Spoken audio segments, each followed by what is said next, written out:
Hi everyone, thank you for coming to our session. So I'm Paul Grand, I'm a managing director at RCT Ventures. We're a life science focused venture firm. Most of our investing in the last 5 years has been focused in the medical device space, although we still do a little work in other areas. And we focus very early stage, which is why we're here at this conference. So we look for companies that tend to be companies that are going to get to market pretty quickly after our investment. So we like companies that aren't going to need several rounds of financing. It's a little bit different than other people do, but we do that because it's an easy way for us to control some of the risk that's involved with an early stage company of all the dilution, and you guys know that if you're founders. So we like to play in that space, and we do a lot of work in the early stage ecosystem trying to help companies in the med tech space mature. So whether they're companies that we invest in or that ultimately are invested by somebody else or they get acquired, whatever the path is, we like to have a strong ecosystem. So we do quite a bit of work in that area. We actually just announced a partnership with Abbott. Some of the people here in the audience will introduce later, but we're doing a lot this year in terms of that space. We actually have a venture competition called MedTech Innovator, which I'll talk about a little more later. But that competition is focused on early stage companies in the medtech space and helping those companies grow. And we got a great panel for you today. We have a number of panelists that I'm going to introduce in a second who are from the strategics. So these are people who you definitely want to be talking to early, and that's always our advice, is not to be afraid to talk about your technology early. And that's something that we run into all the time, that entrepreneurs say, well, I'm not quite ready yet, I don't want to tell them what I'm working on, either they think they might steal it, or they're just not quite ready, and I can tell you that, early is always good. It's always good to make those connections, and especially because they take a lot of time. But let me go ahead and introduce the panel, and then we'll get into some details. So start at the end with Lauritano, and you tell them what you do and where you work, and then we'll go on from there. No theme music? No theme music, okay. No. So hi, Lauritano. So I'm with Becton Dickinson. I'm based in North Carolina at their Corporate Research and Innovation Center, which we've held there for about 40 years, but it's undergone lots of changes and such, with now a new focus on really driving innovation for the company outside of our home court or our current business areas. So we have a small group of about 150 technologists who work down there and work in some of these new technology spaces, things like next generation sequencing, point of care diagnostics, making medical devices smarter. And I support that group by establishing external partnerships across the board for all our organizations. So I'm very interested in technology, not really products. We're looking to see what kind of technologies might be out there that we can apply to these platforms, as well as technologies now that may be the basis of forming businesses for the company. A couple of things that we're doing that's going to be probably different than some of the other panelists. We're not traditional venture investors. We had a fund many years ago. We no longer have a fund. We do make an opportunistic investment every now and then, if that's what it takes. But we are very aggressive in forming relationships with early stage companies in a whole variety of means. That can mean simply by providing a grant, a research grant, providing in-kind support, providing a research collaboration or funding a research collaboration, or even license agreements. So typically we start with things that are going to be non-dilutive for the companies, which they like, and it gives us maybe an early stage view on some of these. Our most recent activity is focused in the area of accelerators. Right now, BD is sponsoring a number of healthcare-related accelerators. First with Microsoft Ventures in Tel Aviv, Israel, as well as with HealthBox. We just completed one in Salt Lake City. We're going to be doing another one with HealthBox this year in Boston, and we'll be expanding that partnership to other organizations. Can I say? Sure. Breakout Labs being one of them, that's located here in the Bay Area. And what we've been doing by these relationships is these organizations have the networks to the entrepreneurs who are working outside of the fields that BD is proficient in. And we look at these startup accelerator as experiments for us.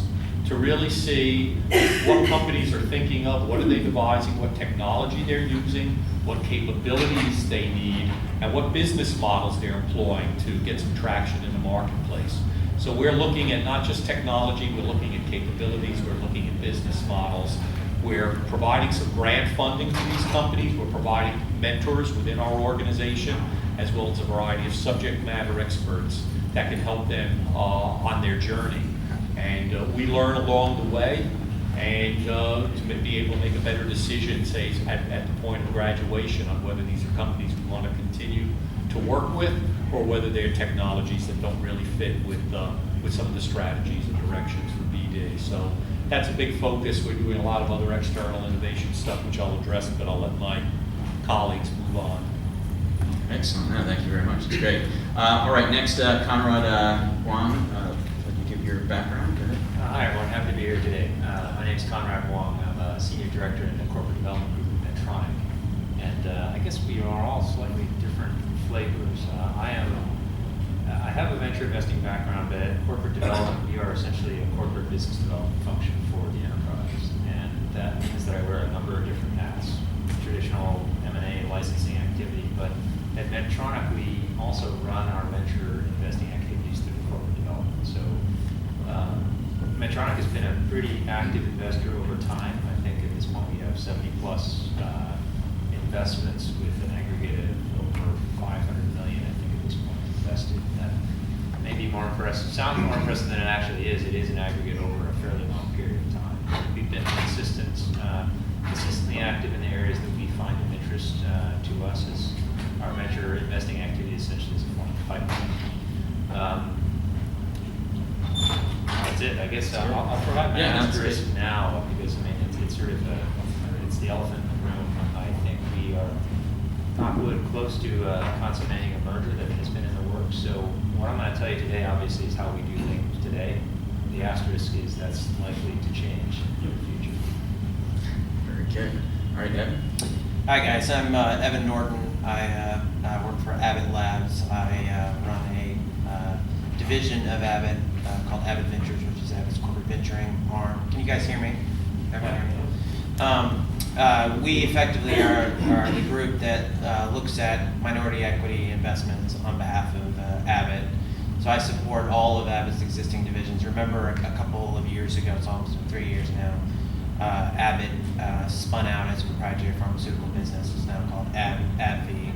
We have 4 existing medical products groups. So there's devices, diagnostics, and nutrition, and a generic pharmaceutical business. So I support all of those from a minority equity investing perspective. And my team also does white space analysis.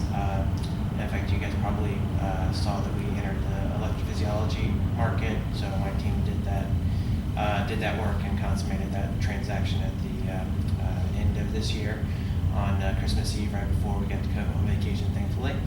And I'm happy to be here and look forward to answering any questions you guys might have. And actually, just white space, just maybe just explain what white space is. Oh yeah, I mean, sorry. So for us, white space is, it becomes a broader and broader term, and it has lots of different meanings. But effectively, it's businesses that we're not currently in. So it would be Abbott looking to get into a new market in which they don't have an existing business. So just to give an example, we don't have a device-based business for interventional pulmonology, so that would be an example of a white space. Great, excellent, good. Greg, you're up if you don't mind. Okay. I don't know if I want to speak directly into it, but I think it may help you to hear if it's a little pointed a little bit this direction. So, Greg Fleming with Air the Key. Indeed, some of you may be questioning why is an industrial gas company attending a healthcare conference. One of the things, I guess, that most people may not recognize is that Air the Key does have a fairly large home care division. In Europe today, we serve more than 1 million patients in their home for various chronic diseases. Indeed, that business started out as a respiratory therapy business, but today we provide a number of services around things like dialysis, Parkinson's disease, cancer therapies through perfusion, et cetera, to a broad array of home care patients. And so I am from the ALIAD, which is a fairly new division of Air Liquide. We are the corporate venture capital unit of Air Liquide that was formed about 2 years ago. We are looking at all the spaces that Air Liquide could be related to, but a particular area that we are looking at very closely with our healthcare business line is the healthcare space, and is looking at a number of different technologies that could help our home care business to grow. Excellent, that's great. You know, it's funny, I just think it's interesting that, you know, Evan, Conrad, both of you guys have prior venture capital experience, you know, and now you're, you know, on the corporate side. So maybe just briefly, maybe you can kind of give kind of like a little bit of an explanation of like how it's different, you know, at a corporate versus maybe a VC, and what that's been like for you. Yeah, I'll start. So I previously worked for a venture firm called Onset Ventures, which is out here on St. Hill Road. And you know, the primary difference, at least from my perspective, is when you're in a independent venture capital firm, you often are building you know, a hypothesis on where you think the market is going to go based on market trends, and looking at kind of de novo opportunities and trying to figure out if you think there's an investment thesis there. I would tell you that within a large corporation, the bounds of where you look are much tighter in terms of that they have to have some correlation. You know, it depends on how good you are at internal selling, but there are bounds on you know, how many degrees of freedom you can get away from your core businesses. So that's probably one of the biggest changes. I would also tell you that, you know, having the strength of a balance sheet versus a you know, a fund is quite helpful, because we can do and we don't have specific limitations from limited partners in terms of the types of activities that we can do. So, you know, we provide debt, equity, non-dilutive financing,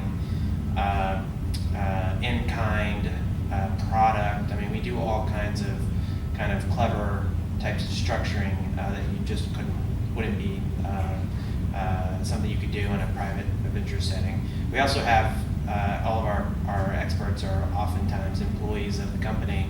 So instead of having to have a network of folks that you rely on, which I still do, and part of that is from the network that I developed while I was in venture, but we have a number of subject matter experts internally, you know, whether it's reimbursement or clinical or regulatory. So those resources exist, and often once we become involved with companies, it's not just Evan who you see come to your board meetings.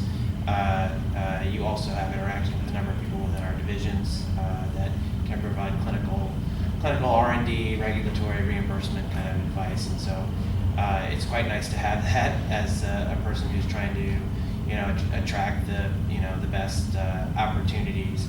I would also say this is just more of a function of the financing environment, but I use the analogy of a train. It used to be that the corporate venture groups and the corporations were kind of the caboose of the train. You know, someone would start a company and they'd call them the engine, and they'd slowly work down all the boxcars until they either couldn't raise money or kind of were desperate and went to the corporate folks.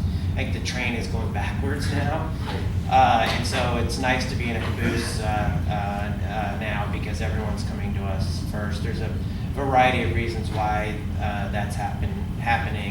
You know, part of it is that there's just a dearth of early stage money. Part of it is that the venture capitalists in the space are trying to compete with the pharma returns right now, and it's quite difficult for them to do that. And so their expectations from a return profile are sometimes misaligned with the entrepreneurs, and also with the potential takeout values from the strategics. And then I think fundamentally the resources that I mentioned earlier in terms of the types of things that that we provide. It's somewhat of a validation of the opportunity if a corporate shows interest, and then in addition to that, it's not just me and my team that have validated it. It's a broad swath of people that are subject matter experts across a variety of areas that you as a entrepreneur can leverage while you're in some of the key decision-making times early on in your corporation. Yeah, that's great. That's really good. So let me go to each of you guys and ask you to kind of talk a little bit about how early you like to talk to, you like to talk to companies, how early in their development it can be, what stage should they be in, and also and how people approach you, what's the best way to get in touch with you in the first place or your teams. So maybe I'll start at the end with you, Al, and we can work our way down. Okay, so these days we are beyond early. I mean, we are basically starting with ideas. In working with the accelerators, a lot of times we're just getting idea proposals to people to come, which we're evaluating and see if they have merit and if the team has some credibility. And then they're put on a curriculum and given some support to see what they can accomplish over a 3 to 6 month period. So it's very, very early stage ideas. Essentially, I guess if I want to characterize it, well before VCs will get involved. We want to have the viewpoint there, so we're making a decision, and before the VCs get involved formally, we're looking at technology opportunities. We're looking at their capability opportunities as well. And business models, and we're looking at stuff, at least from the corporate side, that are very different and sort of don't necessarily fit within BD, so we don't have a lot of expertise to do these things ourselves. I will say that there's parallel efforts going on within our business units, typically for ideas that fit a bit more closer to their core. So when I find these later stage opportunities, say a company that has a product or has a product that in development, those would be passed to one of our business units. But typically I'm looking at stuff that is very early stage technology. I mean, we like the company to at least have rights to what they're going to present and be working on. But then we can look at it very quickly, but we vet them very, very quickly too. And how do people get in touch with you? Do they just email you? The best way is send me an email. I respond to every email I get. I'm a portal for BD, so a lot of times people will use me as an entry point into BD. And my deal is I will acknowledge what you send me. I will get it. I will tell you first of all if it's something of interest or not. And if it is something that may be of interest, I will tell you that I will forward it to one of our businesses and they will contact you if they are interested. But we will not provide evaluations or reasons why we're interested or not interested, stuff like that. I just frankly see way too many of these things to be able to do that. But you will know it's been received, and you can certainly just send it to me and I'll get it. I'll either review it or it'll go to someplace in the company where it's And we don't have slides and we don't have handouts per se, but are you non-confidential? Is it read on the website? No, I'm saying is your email on the website if they just look you up? I don't know. I think so. You can find it out here. It's Al underscore. If you look at my name there, it's Al underscore Lauritano at BD.com. It's pretty easy. And I prefer emails. I don't prefer calls. And I prefer that you not send it to our CEO. A sure way for it to get lost. It's a sure way for eyebrows to be raised when it eventually comes to me. So, but like I say, I get lots of these stuff, but I think if you talk to anybody who's dealt with me before, they know they get an answer very quickly, an acknowledgement, and it will be seen. But yeah, email, non-confidential, one page. I don't need a lot, because I have a list here of, and if you want, I'll be happy to send you a list of what the kinds of things we're looking for, because if it doesn't fit within those, none of us need to waste any time. Okay, great. Excellent. Conrad. How early? Yeah, so, I mean, we look at everything, so no ideas too early.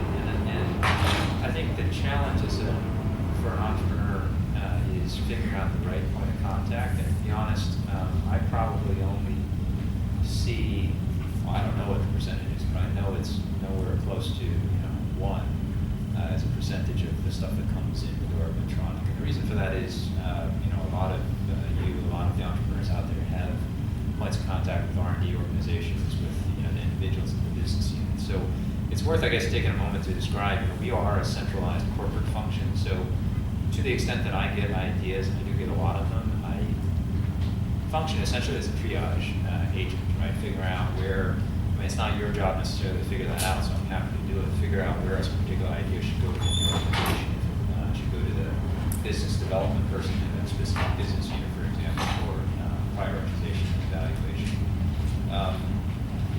But I don't think you can really meet too early, and I think that's an adage that serves entrepreneurs well, just in the sense that it's never a point of conversation, right? More often than not, it's sort of just launch a conversation and hopefully a relationship that you build over time, so that, for example, if Medtronic, particular business unit, is interested in an idea, but here are the things that we're concerned about, it's too early, should we, then you sort of go down a branch of, do we, make a minority investment, or do we watch and wait, come back to us 12 months from now, give us the update. So, you should definitely be thinking about it in terms of a longitudinal conversation. Good. Evan? So, in terms of how early we invest, we also look at all stages. One of the ways in which we bifurcate what we do is, if it's in one of our existing divisions, we're much more likely to go much earlier, because we have the resources internally that can evaluate those technologies. If it's in a white space, I use the example again, interventional pulmonology, it's going to be usually going to require first-in-man data. That's kind of our hurdle rate for white space opportunities. You have to have some proof of concept in man. We've done a broad spectrum of investments, everything from being a seed investor. We've done investments in incubators that haven't even come up with ideas yet, and we've done investments in commercial opportunities, and have a range of investment dollars. We've put as little as $250,000 to work, and as much as $25 million to work in a single investment. I'm sorry to interrupt. I was going to say, and I forgot to ask Conrad, so I'll come back to it. But so, if people want, do they reach out to you? Are you the point of contact? Yes, I am the point of contact. So my email is Evan, EVAN, Norton, Norton, at Abbott, ABBOTT.com. I think Abbott has done has gone through a lot of effort to make sure that there are just a few points of contact. So, we're the only group within the company that has the ability to bring forward equity investment opportunities. So even if you go through someone else, you will eventually talk to me. So you can either start with me or end up with me. And I don't know which is better or worse, but you will end up talking to me at some point. And then from an approach perspective, just a few things that are just sorry to be kind of my own personal biases, but I don't like people that send LinkedIn. Let me tell you about my company, and I gotta stop doing that then, because I've been doing that. 6 pages of LinkedIn, six paragraphs about your company in LinkedIn when I don't know who you are. I kind of ignore most of that stuff, to be honest. It somewhat flows back to my venture experience, which is I think the best way into any relationship is through a introduction from someone that I already know. I have no issues with anyone emailing me, and I will get back to everyone that emails me. But if I get an email from someone that I know and trust, I'm going to put more effort in and probably respond to that much sooner than if I get a blind email. So do we have to research you and find out who you know, and then track that person down and then get them to introduce, or is it really no, you want someone who knows that has a relationship? Yeah, the way I think about it, and I'm just going to be candid, is you have to do a little bit of work as entrepreneurs, and all the work you're doing is just floating your idea over to me. I don't know if that shows how resourceful you are as an entrepreneur. That's a little bit of a screen test I use. So if you have the ability to try to figure out some of the people that, it's not really hard to figure out people that know people at Abbott. We have 70,000 employees. So if you can't find one person out there, that knows about this group and everyone knows about our group, or if you're in any of the businesses that we're in, and I'm not telling you that because I'm trying to be kind of direct about it. I just think it's if you looked at a probability analysis of the likelihood of someone responding to you, if you go through someone's network of people that they already know, you're much more likely to get a kind of positive response. And to me, it just shows me that you're willing to do the work to try to figure out the right people to connect with. It's just like with anything, whether you're never working for a job or anything else, the easiest things don't usually turn into the jobs. The things you put the most energy into end up being the things that bear the most fruit. Right. And Conrad, just so I don't forget, you and your email address, is that something you can give out, or is that something you prefer not to? It's conrad.wong@medtronic.com. That's pretty easy. Pretty straightforward. All right. Well, great. We haven't even had a chance to talk yet at all. So, again, you're not a traditional investor, per se. You guys are. It's newer for you in healthcare, certainly. So, what stage are you looking for companies? Are ideas interesting to you, or you want to have established businesses? Where do you fall on that? Yeah, so I can give you the group sort of line, but I can also explain what are some flexibilities around that. What the ideal stage for us is what we would call a B round, and normally a B round is when the company is ready to take a technology to a customer setting and demonstrate that technology at somewhat a commercial site type stage. So that's the ideal case. However, I would say that in the short 2 years that we've been in existence, we've broken all of those rules. We've helped fund a seed stage company. We've participated in an IPO for a company. We've invested in a company on the stock exchange already from our group. The advice I give is it really does depend on the case as to which stage we will get engaged. If it's something that's very strategic and we understand the technology risk behind the technology ourselves within Air Liquide, we're more likely to be able to engage at an early stage. If it's something that's very different from what our technical people inside really understand, then indeed it's difficult for us to convince our management that we understand enough about the risks to get involved at those very early stages. I don't think we're probably never really too late to get involved in some senses. The more you can get traction around business, at some point, that's interesting to us. Getting in touch with us, I welcome emails directly to me, or you can go through, you can make some searches, you'll find some of our technology teams out there in our healthcare division or R&D. In this particular space, and some other spaces we're not so organized, but in this particular space we are quite organized in the sense that we have basically really monthly discussions where approximately 8 to 10 people are presenting on a monthly basis the topics of interest that we want to discuss, and that's separate from our weekly sort of deal flow meetings. But we are, in a sense, engaging directly with the business unit to review specific topics on a monthly basis. And are you the point of contact? I can certainly be the point of contact, and my email address is also quite simple. It's greg.fleming@airliquide.com. Excellent. Okay, great. Thank you. So maybe we can give a quick series of examples. Maybe again, we'll start at the end with Al. But tell us maybe just quickly about a deal you've done recently, or that you've been involved with. Besides, you talked about the incubators and accelerators, so maybe something that they could give us a sense of. So one of the things one of the areas that we're very interested in is next-gen sequencing, and we helped fund a startup coming out of a university last year that had some very novel technology in one of the aspects of sequencing. Very interested in it. That stimulated a lot of internal strategic work around that opportunity and about the whole space, which actually then caused us to say maybe this space wasn't really the best suited for the capabilities of the company, but we identified some other opportunities within that work. And this was all done at the corporate R&D center, so this was not done as part of the business, and that actually led to the identification of GenCell, an Irish company on the front end of the next-gen sequencing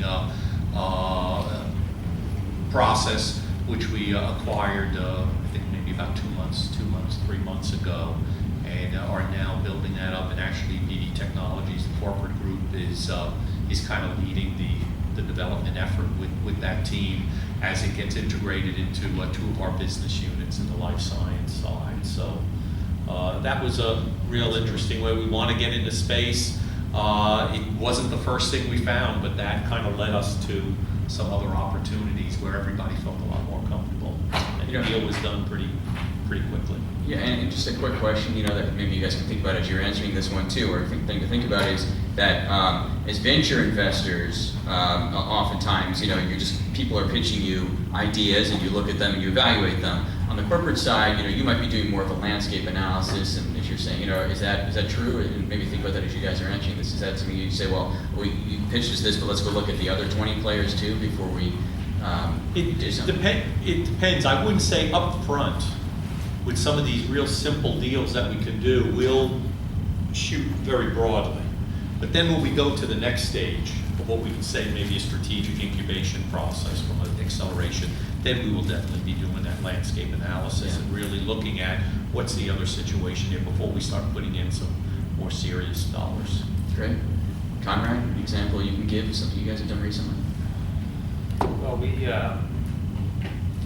really use the whole palette in the sense that we will also, in terms of our venture investing, do a small check as potentially the only investor. In recent years, that's not been uncommon. If there's I think of examples where there was a interesting technology, early stage development, difficult financing environment, and so, our relevant business unit, the R&D guys, did their work, like it, and were willing to take put in a small amount of money. In those situations, we tend to do it as a convertible note, just to sort of sidestep the issue of valuation and being the sole investor. I think that's just better for both sides, quite frankly.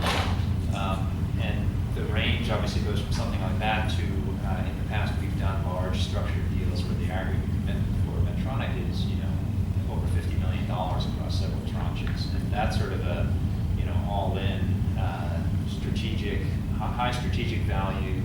The business unit has looked at the space and concluded this is the horse we want to bet on, and we really want to bet on it because, maybe it's worth touching upon, in the corporate setting, we clearly are different than a fund vehicle, but our sensitivity at Medtronic, and it depends on how our respective organizations,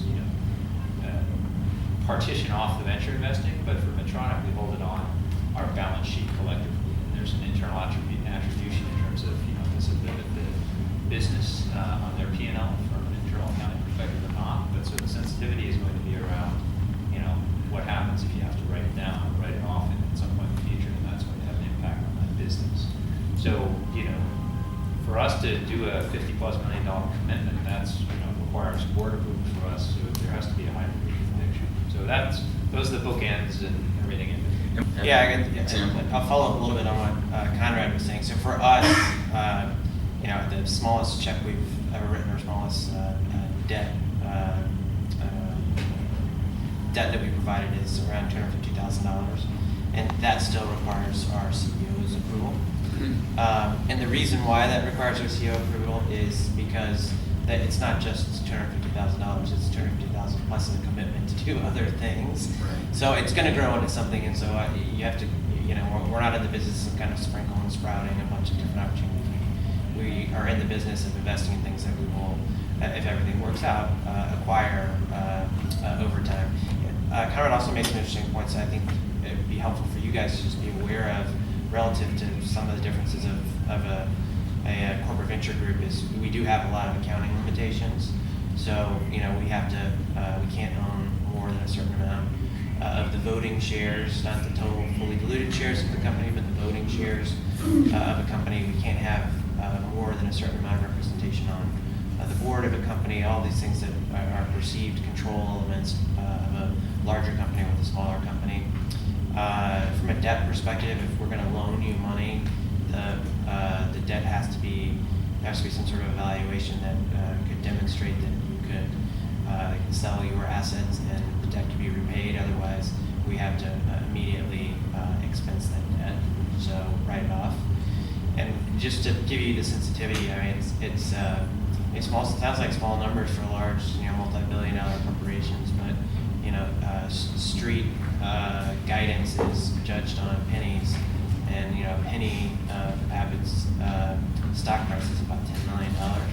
So if I lose $10 million, it's not going to be a good day for me. Even though in the grand scheme of things, that's a very small amount of our annual revenue, our quarterly revenue.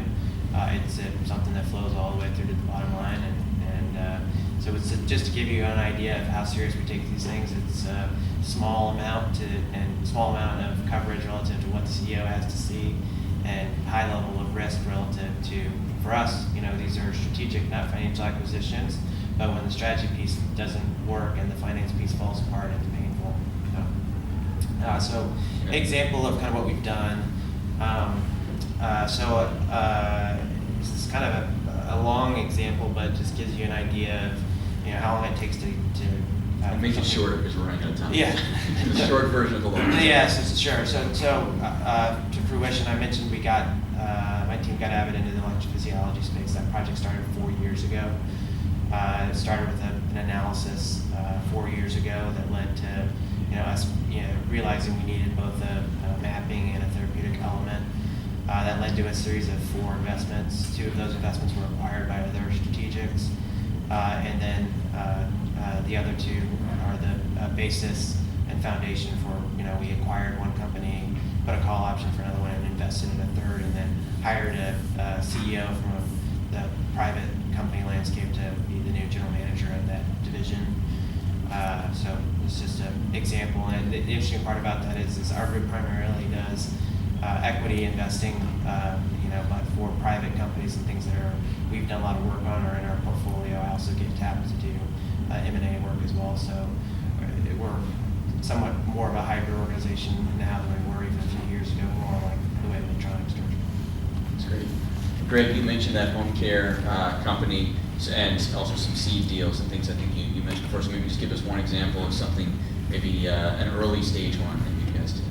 Yeah, we don't have very many examples of early stage companies, but in the early stage case, that was really a case where our R&D division had identified a technology that they felt like was a promising technology for the future of Air Liquide, and they came to us, and we worked together with them in a relatively short amount of time. We're trying to work out schemes that can streamline those early stage investments, because you can study those cases a lot and you can find a lot of risk there, and it will not go away. And so we've talked to a number of people that really specialize in early stage investments, and what they've moved to is a very streamlined process, and we're trying to follow that. A bigger case that we recently invested in the UK, and that was a case where a relationship had built up from some of our specialists in the dialysis area. Within our business line, they had worked with that group to talk about the technology and how that technology might eventually go from treatment centers into the home, and how that would fit with Air Liquide's business model. And really what happened was the business line came to us proposing to ask us to look at that case for an investment, and in return they would work with the company to talk about how to help the company get into the marketplace, especially in Western Europe from the UK. It did take some time when you're talking about something like that. It was probably more than a year of discussions overall for us to be able to put together both the strategic part and then finally the investment part. And always the long lead items are the strategic discussions with the startup, especially when you're making a fairly large investment. And another thing, we talked about, what kinds of information you might need and so forth. One of the things I would say is, especially as a corporate investment team, what I really find is one of the key elements, is this is really a people business. One of my real tests as to whether or not an investment can work is I get the startup company in the room with some of our technical people and, more importantly, with our business people, and start to have the discussion about how we might work together. And it's striking the difference that that conversation can have. And what I find is that it really comes down to the chemistry of the teams with our teams as being one of the real critical factors as to whether or not a deal can go forward. Because in the end, if we're really working together in a strategic way, these people on both sides of the fence have to be comfortable working with each other. And we will be working with each other on a daily basis, I can tell you. And I think on that's some very difficult issues. Let me just ask you. I was going to say, I think that chemistry thing is probably the case for all of us, right? That you want to like and feel comfortable with the people you're working with. It doesn't matter how great the technology is. You're not going to invest in something if you don't like the people, right? That's probably the case. Let me give the audience a chance to ask some questions. Go ahead, Richard in the back. Question for Evan at Abbott. Will Abbott participate in syndicated rounds where one of the other investors is A, another strategic, and B, your run-of-the-mill angel groups and VCs? Yeah, so the answer to both those is a resounding yes, but it depends. So the yes part is oftentimes in white space areas, we actually encourage syndication across multiple strategics, because what we're really doing is helping to build a market, and there's room for more than one player in a number of these markets. And for us, we don't want to carry all of the buckets of water forward. In a scenario where there's a high level of competition for an asset and it's in one of our core business areas, we're a little more skittish about participating with other strategics. We have done it, but the private company has to have a better hand of cards that they're holding for that to happen, I would say. And then relative to syndication, we lead most of our deals, I would say, but we actively syndicate with other venture groups and actively syndicate with angel groups. It's to be honest, it's more common for us to syndicate with venture groups and increasingly large angels. There's some larger angels that we're working with. Great. More questions? No questions? Up? Okay, Andrew. I just wanted to ask, there's a lot of ideas out there, there's few of you. So in that span of things, what is the best way to find out what areas you are interested in? Sometimes even more importantly, what areas you're definitely not interested in? Send me an email, I'll send you the list. If it's not on the list, we're probably not interested. And your websites, do you guys all have like a corporate venture, or some type of thing on your websites to define what you're looking for, or give some interest and some description? Yeah, we have a website, but I would tell you part of this is the understanding and having a relationship with, or trying to build relationships with the operating companies as well, to figure out what their most important unmet needs are, or the product lines that they're looking to get into. And I think I have a strong bias. If I was going to start a company, I would try to find something that was in kind of a top 3 hit list of a division within a big company, because once you go beyond that scope, it gets difficult. And then there's not only an internal sales process in addition to the sales process that you're trying to make to the company, but if it's an area that people are already bought off on, it's a much easier process. Right. And actually, it's kind of tricky too because you guys talk about white space, so you can't just go and say, well, Abbott's in this business and that's all I should be pitching them because you want to see other things.